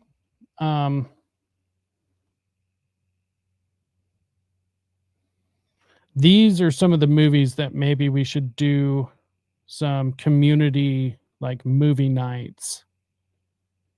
Get some of these 1960s exploitation films. Oh shit. Okay, cool. I actually just found Something's Happening. Okay, I'm gonna save that for later. Let's see. Damn, there's actually a lot of these. Interesting.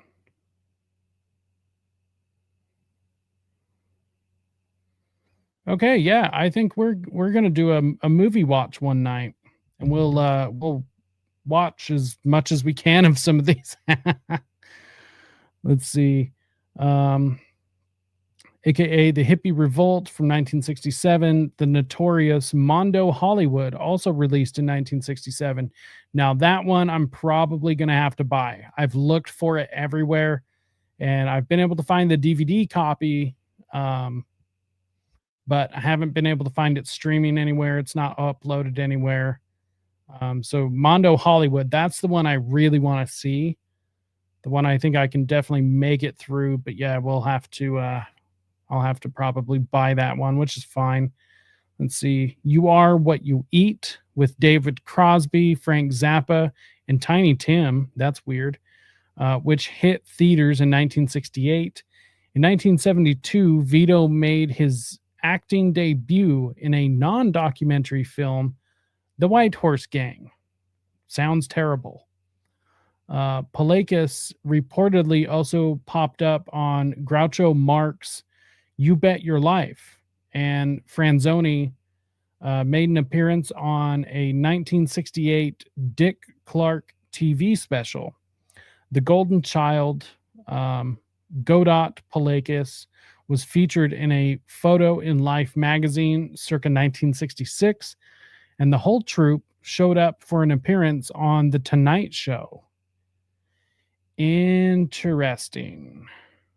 Wonder if we could find that real quick. See if I can find that. Let's see. Vito. Let's see. Vito Palakas. Oop.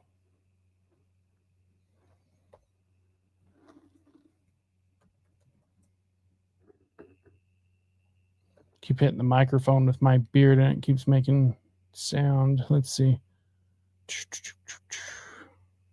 Tonight Show.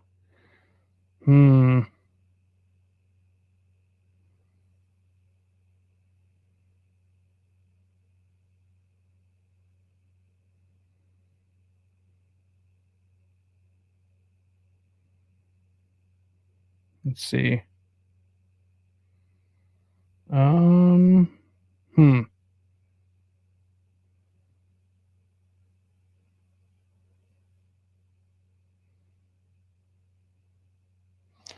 Oh, interesting. Apparently, let's see. Oh, that's fucking obnoxious.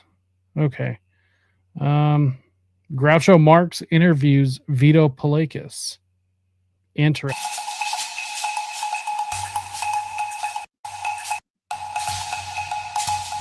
So this says Vito's appearance on the 1950s Groucho Marx program, You Bet Your Life, netted him $5,000. Man, that's a huge sum in the 50s. When he said the secret word, Vito used that money to travel to Italy, studying sculpting in a formal setting. Known as the first hippie, Vito embraced the beatnik pathos his entire life.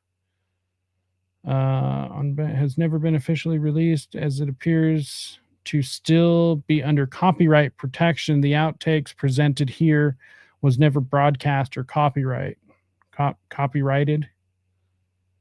But the only one we can enjoy outside of the UCLA Film and Television Archives.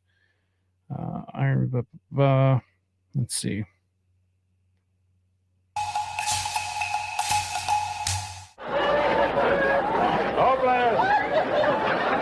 Are you from Mars, or are you just from outer space? Now, you say you were sent here to see our president? Not exactly, Groucho. I'll get around to you shortly, Shorty. I think we better make it gradual, eh? Okay. My doctor says I have to avoid shock. Well, how would you know if I had any talent? Well, first of all, to expose you to the medium, I would make accessible to you a lump of clay. What about this live model you know? We could arrange for a live model present, too. That'd be good, I think. We could find some clay for you and a sharpened stick, and after... You give me a stick and that live model, and I'll do my own business. Leave hell on it. And he got a Dear John letter. You got a Dear John? Yeah. Well, there's one on every floor, you know. Yeah. What did this He got one, and I read it to him. And that What was is a Dear John letter? I don't understand this. Is this put out by the American Can Company? Yeah.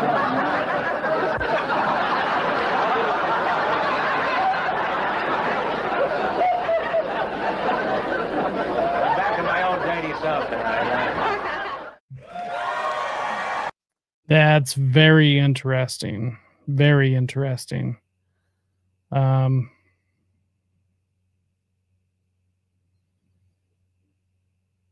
Yeah, very interesting. And this is a really good point, Scott.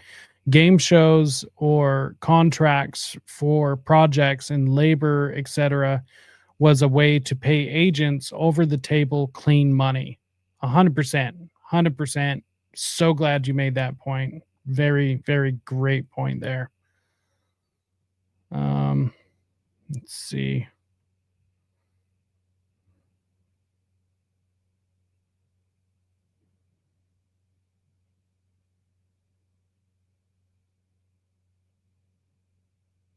What the fuck is this?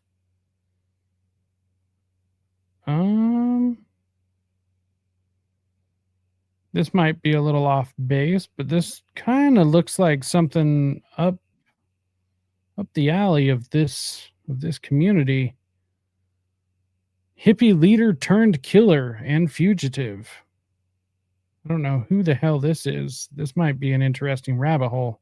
Mexico's strangest crime stories may have ended in Idaho, or maybe not. It centers on the leader of a 1960s hippie commune near Albuquerque. He was a colorful guy with a famous name who was never seen as a threat until he killed 2 people. Tonight, Dean Staley is on special assignment to find out whatever happened to Ulysses S. Grant.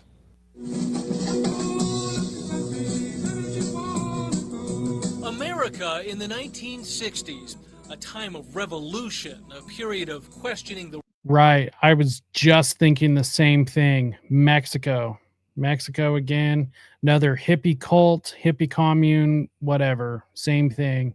rules, exploring new ways to live. Here in New Mexico, the counterculture of the 60s found a home just outside of Albuquerque. Long before high-end houses dotted the hilltops of Placitas, this town played host to a long list of hippie communes. There was a joy in discovering that people could live differently than how they'd been brought up, that there was a different way to interact with people, that one could get their hands in the earth and grow things. Quite a lot going on. Tony Hull is researching the history of the Placitas communes. You know, there he is again. Including a man who, to the rest of New Mexico, came to represent the free thinkers of the time. His name was Donald Wasky, and he moved to Placitas from Haight-Ashbury in San Francisco. Wasky was better known as Ulysses S. Grant. And it wasn't just a name change. He believed that he was the reincarnation of Ulysses S. Grant. And I'm told that he even went to the government and insisted on getting his pension.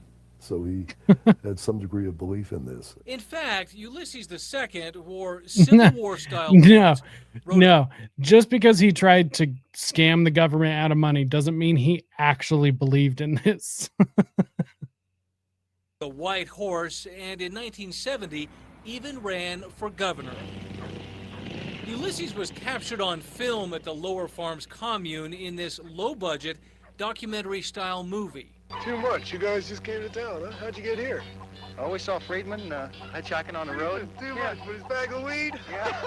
The truth of Ulysses S. Grant is complicated. He was an outspoken defender of the communes, and he fought against people who tried to kick them off the land. He was colorful and Okay, but where does the didn't killer mind the thing come in? spotlight. Photographer Roberta Price captured this iconic picture of Ulysses. Is this a picture you're talking about? As part of a project to document communes around the West. Well, certainly he was someone who demanded your attention, but I think there were other people there who didn't particularly regard him as a leader and sort of were tolerant of him.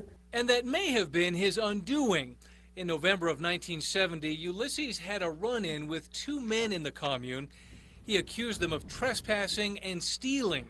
It all came to a head on the evening of December 1st.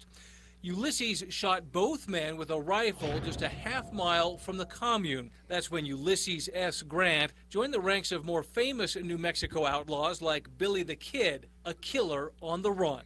He's largely regarded to be a sociopath and a very difficult person, but there are also people that found him part of their strength and part of what was called the movement then. The FBI searched for Ulysses for nearly 2 decades.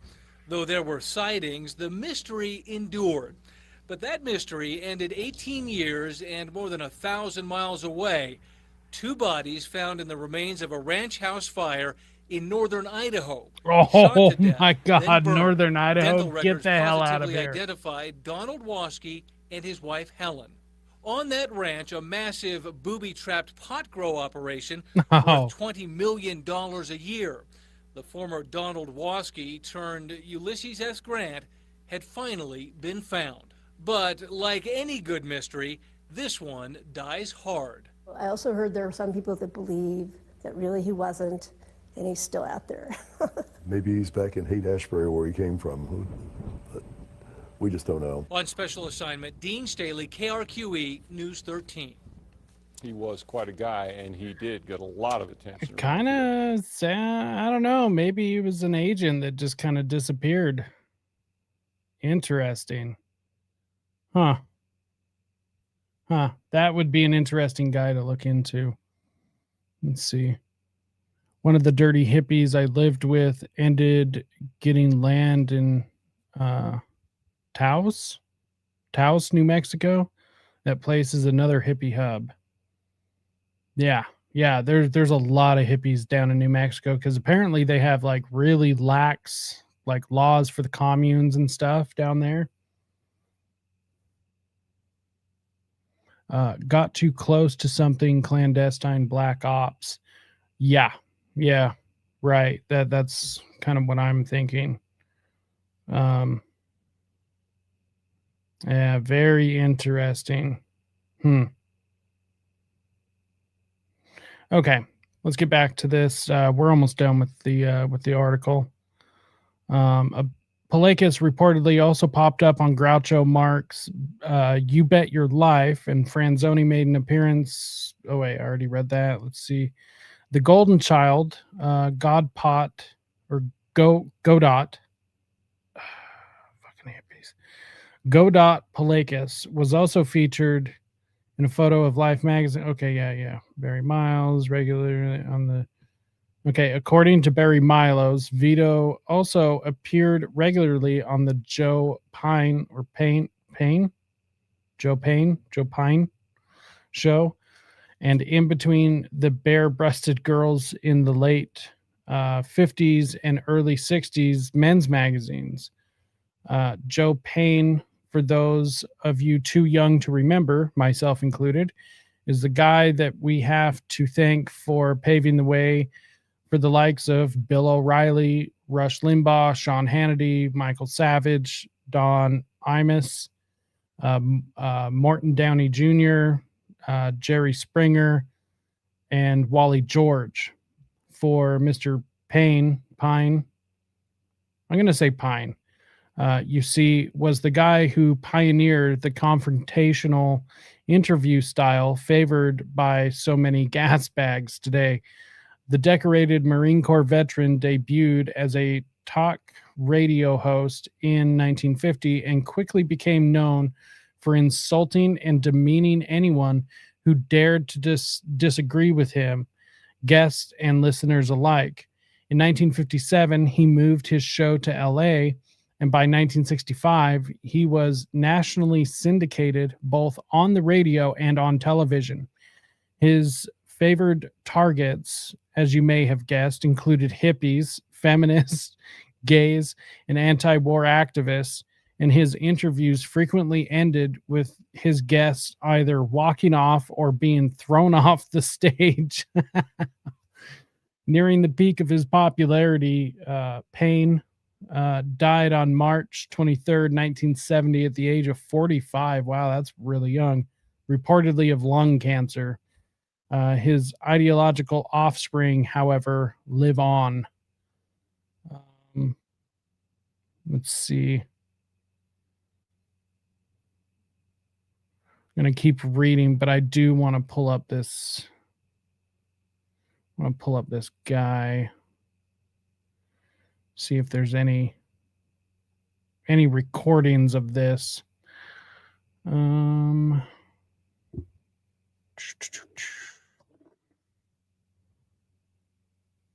yeah. Yeah, of course. This is for anyone who watches my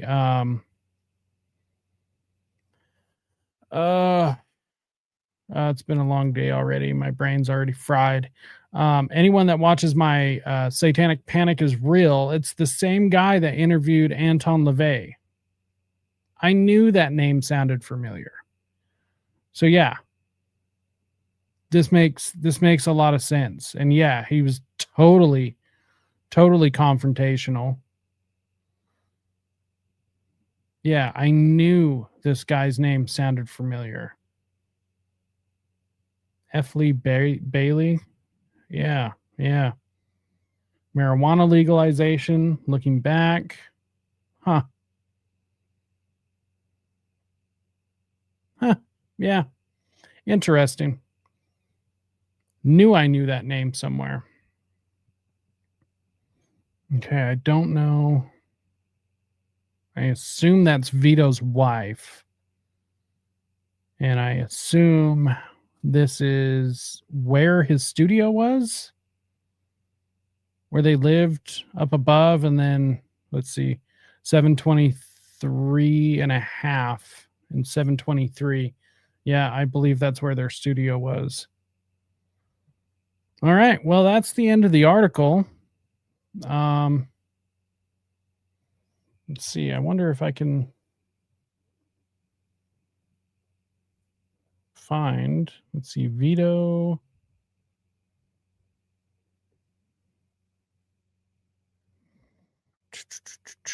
Let's see if I can find him on, let's see, copy his last name.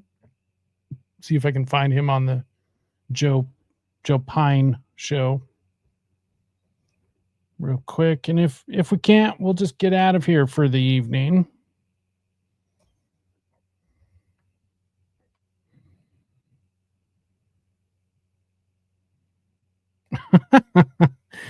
There is an episode. This would be interesting to watch at a later date. I'm a lesbian, a prostitute, and an alcoholic. Oh boy. Yeah, I bet there's a lot of great episodes of this show. Nothing you would see on today's television.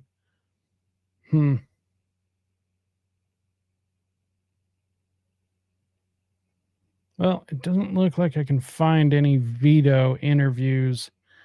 At least not initially. Hmm. They've got to be out there. They've got to be out there. Oh, interesting. Joe Pine with a group of communists. Yeah, I bet that is a wonderful show.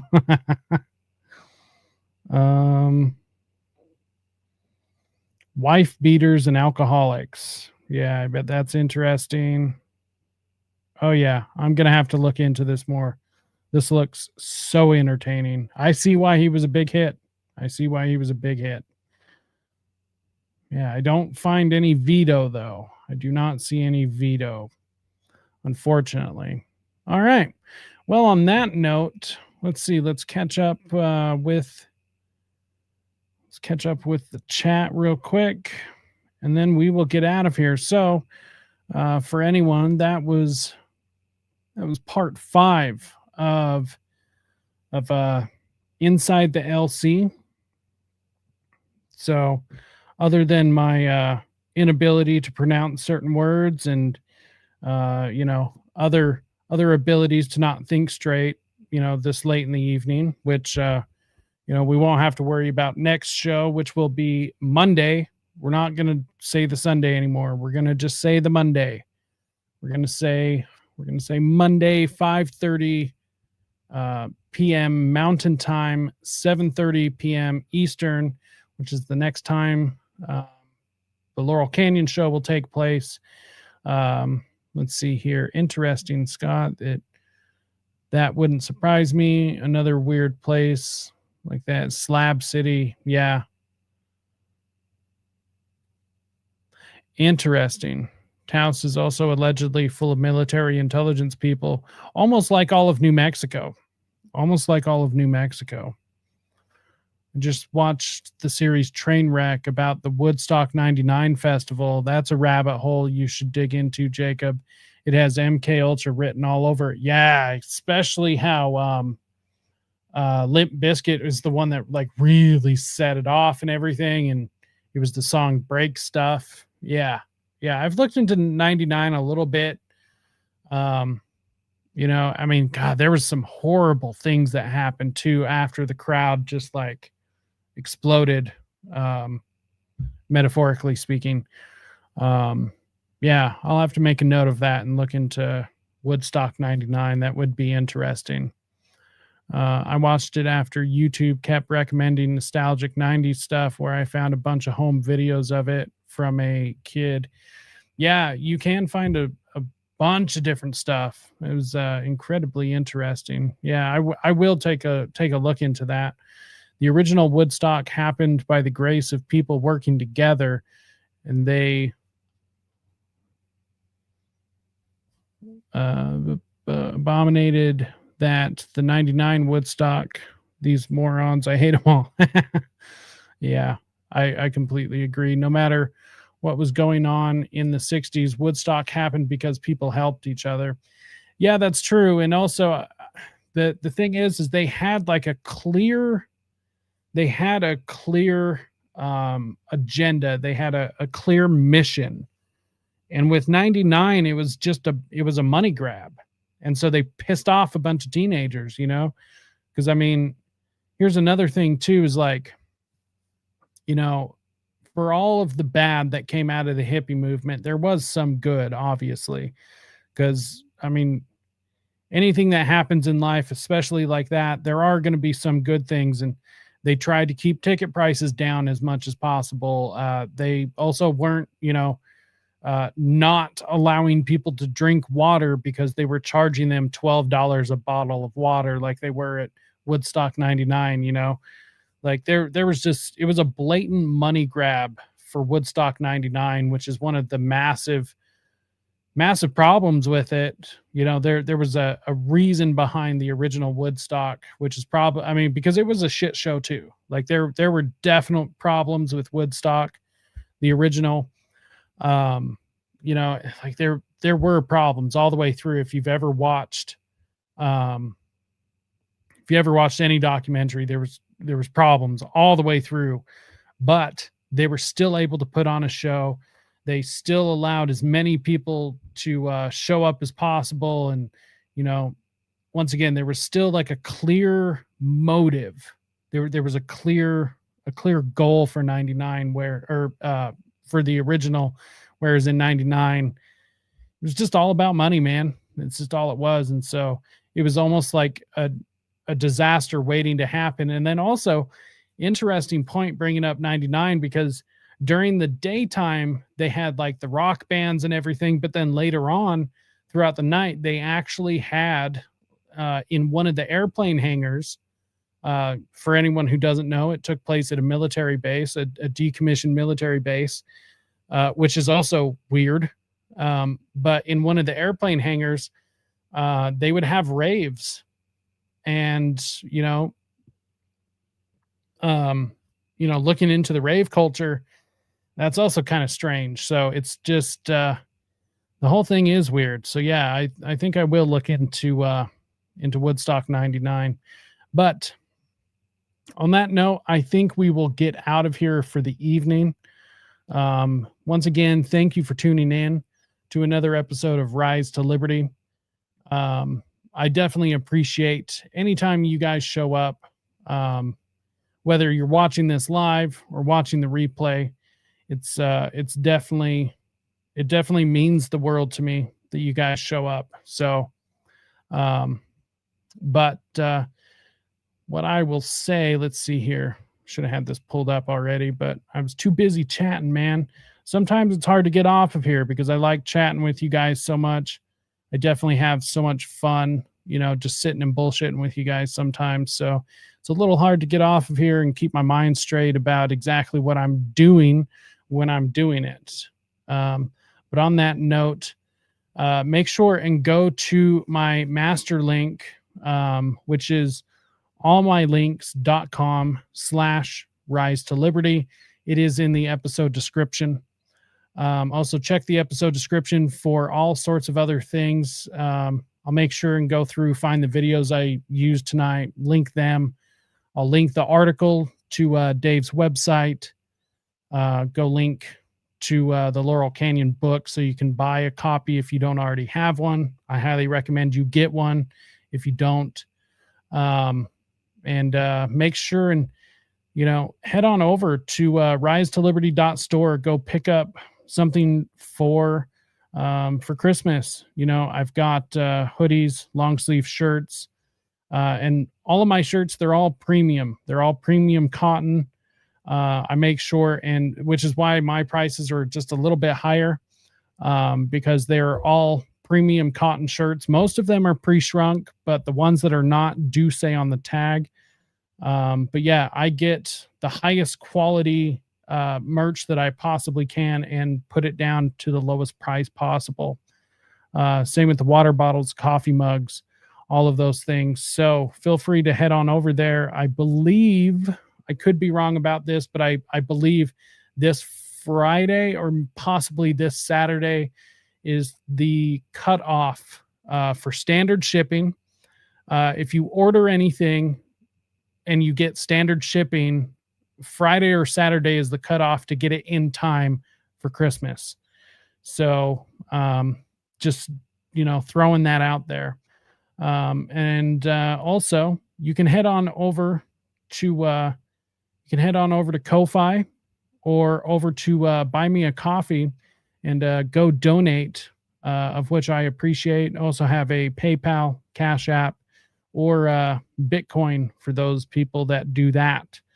Also, make sure and go follow me everywhere. Make sure you don't lose touch, because the last show that we did on Friday is actually put behind a wall right now because I am in a copyright dispute with the Oprah Winfrey Show, because they're saying that what I was doing, the commentary that I was giving, of which that show is covered under fair use because of the style of commentary that I was giving, actually does fall under fair use, but I have to fight them over it. So because of things like that, there's no guarantee that I'll always keep my YouTube.